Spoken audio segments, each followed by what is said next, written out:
Alors, je reviens sur les marqueurs de genre, qui sont un sujet extrêmement complexe.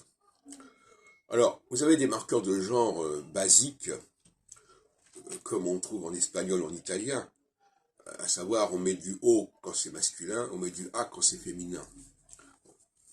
Mais, en fin de compte, c'est une vision décadente de la langue, vision sommaire. Le français, lui, a gardé une vision beaucoup plus sophistiquée des marqueurs de genre, beaucoup plus inventive,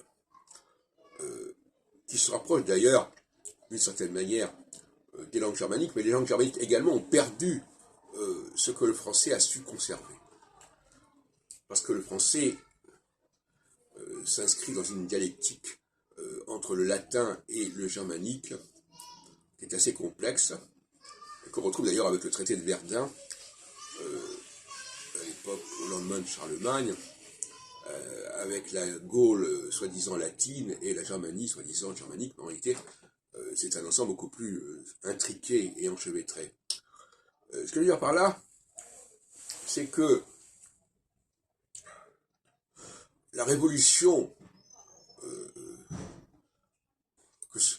qu'implique la langue française, ou inversement, la déperdition qu'implique le passage à des langues du O et du A, comme je viens de le dire, c'est que l'on n'a pas compris l'importance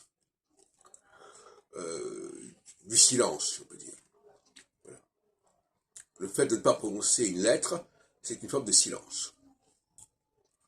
Donc soit il y a une présence, soit une absence. Et le français a un sens aigu de la dialectique de la présence et de l'absence. Par exemple, quand je dis grande, j'entends le D, le D est présent, et quand je dis grand, l'absence du D marque le masculin.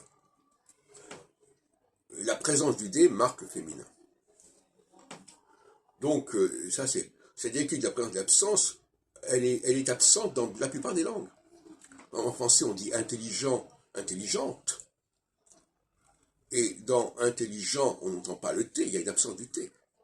Et les Anglais, eux, ils disent simplement intelligent parce qu'ils ont emprunté au français l'écrit et ils ne savent pas que cet écrit doit se décliner en termes d'absence et de présence. Bon, tout est là. C'est toute la distinction entre le français français et le français passé à l'anglais qui est complètement dénaturé. Et même l'allemand, qui potentiellement aurait cette capacité, quand il dit klein et kleine, mais en réalité, non, puisque dans le marqueur du masculin klein ne fait pas disparaître le N. On devrait dire klein et klein.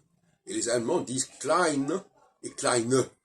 Donc ils n'ont pas compris, ils ont perdu l'esprit, le génie de leur propre langue.